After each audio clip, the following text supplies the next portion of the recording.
Why do humans get sick? Why are some newborn babies sick and abnormal? Some newborn babies were born prematurely, and many of them were smaller than regular size. His or her bodily organ systems will not be fully developed. In turn, this means a child may not be able to function and sustain life without medical support. Fortunately nowadays, with the availability of neonatal intensive care units, NICU, where babies can be cared for whilst their organ systems mature, most babies born prematurely survive and do very well. Although there have been many advances in caring for premature babies, there has been little improvement in solving the problem of premature labor. Medical science doesn't completely understand why some women go into labor or break their waters too early.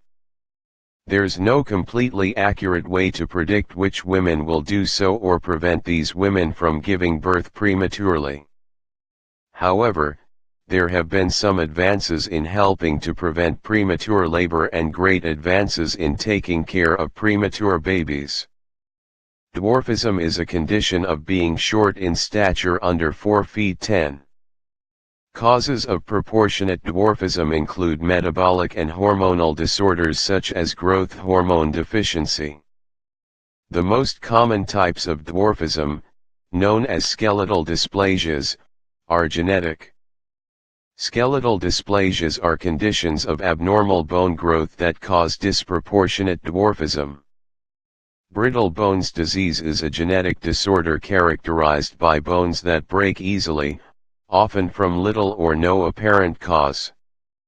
Gigantism is a serious condition that is nearly always caused by an adenoma, a tumor of the pituitary gland. Gigantism occurs in patients who had excessive growth hormone in childhood.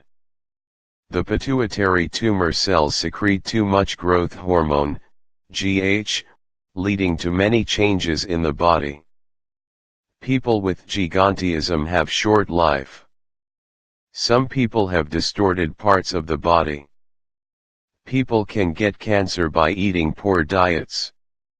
Why are humans vulnerable to disease? Well, God created humans perfectly, but something wrong happened. Genesis 2:17, God said to the man, "But you must not eat from the tree of the knowledge of good and evil, for when you eat from it you will certainly die." Genesis 3:1-7. Now the serpent was more crafty than any of the wild animals the Lord God had made. He said to the woman, "Did God really say, 'You must not eat from any tree in the garden'?" The woman said to the serpent, "We may eat fruit from the trees in the garden, but God did say, 'You must not eat fruit from the tree that is in the middle of the garden, and you must not touch it, or you will die.'" "You will not certainly die," the serpent said to the woman. "For God knows that when you eat from it your eyes will be opened, and you will be like God, knowing good and evil." When the woman saw that the fruit of the tree was good for food and pleasing to the eye, and also desirable for gaining wisdom, she took some and ate it. She also gave some to her husband, who was with her, and he ate it. Then the eyes of both of them were opened, and they realized they were naked, so they sewed fig leaves together and made coverings for themselves.